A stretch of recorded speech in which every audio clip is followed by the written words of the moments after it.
अस्सलामु अलैकुम वरहमतुल्लाहि वबरकातुहू। अल्लाह ताला आप सबको खुश रखे और सलामत रखे। मैं तमाम नौजवानों को एक अहम पैगाम, एक अहम कारगुजारी और एक शख्स की ज़िंदगी की कुर्बानी सुनाना चाहता हूँ। शायद सारे नौजवान इस बात को सुनेंगे तो उनके अंदर भी एक जोश, एक जज्बा पैदा होगा कि तालीम कितनी असल चीज़ है और तालीम को किसी भी हाल में हासिल किया जा सकता है। नियाज़ वज़ीर शाह एक ऐसी शख्सियत का नाम है जो बेंगलुरु शहर चामराजपेट से इनका ताल्लुक़ है। इस इलाके के रहने वाले हैं। ये अपनी पढ़ाई के साथ ही साथ एक वेल्डिंग का काम करते थे। घरेलू कुछ हालात थे इनके, कुछ मजबूरियों का सामना करना पड़ा इन्हें। इसी के साथ ही साथ इन्होंने हालात का मुकाबला इस तरीके से किया कि उन्होंने अपनी पढ़ाई को नहीं छोड़ा, लेकिन पढ़ाई के साथ ही साथ एक वेल्डर के तौर पर एक वेल्डिंग किया करते थे, यानी पार्ट टाइम जॉब किया करते थे। आज तो लोग किसी वेल्डर को, किसी मैकेनिक को, किसी टेक्नीशियन को एक छोटी सी निगाह से देखते हैं कि ये छोटा मोटा आदमी है, शायद ये अनएजुकेटेड है, इसने पढ़ाई लिखाई नहीं की, इसलिए इसने इस काम को अपनाया है। नहीं, लेकिन नियाज़ वज़ीर शाह साहब ने अपनी तालीम के साथ साथ इन्होंने वेल्डिंग का काम किया और अपने घर के हालात को सुधारने में लग गए। और एक वक्त आया, इनकी माँ ने इन्हें बड़ी ही मेहनतों के साथ, मुशक्क़तों के साथ, बड़ी कुर्बानियाँ उठाते हुए इस बेटे को उन्होंने डिग्री कराई। वो पीयूसी के बाद हालात का शिकार बनकर वो गए, जाकर वेल्डिंग का काम किया, वेल्डर बने। फिर उनके माँ ने उन्हें मेहनत के तौर पर कि मेरा बच्चा कैसे भी एक अच्छा तालीम याफ्ता बन जाए, इसके अंदर तालीम आ जाए, एजुकेटेड बन जाए। जो उनके पास बच्ची को एक छोटी सी चेन सोने की थी, उसको उन्होंने बेचकर इस बच्चे को डिग्री के लिए फ़ीस जमा कर वज़ीर नियाज़ शाह साहब को तालीम याफ्ता बनाया। और ये तालीम हासिल करने के बाद सोशल एक्टिविटी भी बन गए।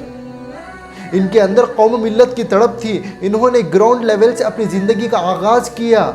पढ़ना चाहते थे, लेकिन पढ़ने के लिए हालात का शिकार बनना पड़ा। जब हालात आए तो इन्होंने छोटे से छोटे काम को, यानी वेल्डर के काम को एक प्रोफेशनली काम समझकर, एक प्रोफेशनल अंदाज से, एक खूबसूरत अंदाज से इस काम के अंदर लग गए। फिर इनकी माँ की मदद इनके साथ मुस्तकिल थी। मुशक्क़तों के साथ, तकलीफ़ों के साथ इन्होंने डिग्री हासिल की।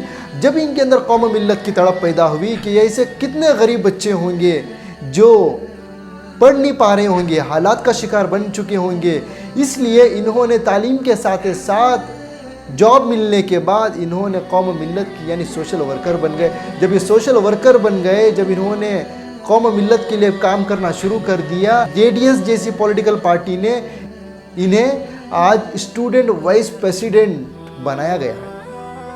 हाँ जी, एक वेल्डर का आगाज़, एक तालीम याफ्ता, तालीम एजुकेटेड बने, और बनने के बाद आज वो JDS पार्टी से स्टूडेंट वाइस प्रेसिडेंट है।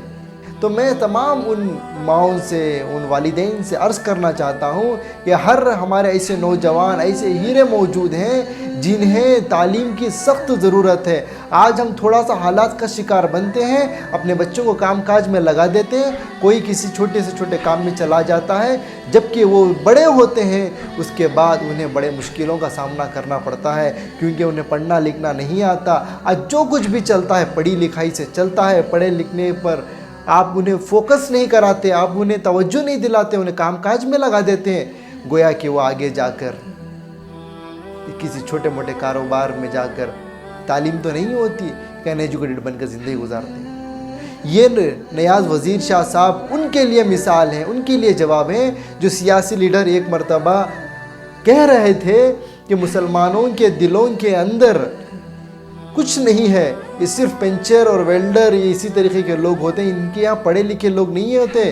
उनके लिए नियाज़ वज़ीर शाह साहब एक मिसाल है, एक जवाब है कि आइए देखें, पढ़ाई के साथ साथ इन्होंने वेल्डिंग का काम भी किया और काम करने के बाद आज वो एक सियासी लीडर बन चुके हैं।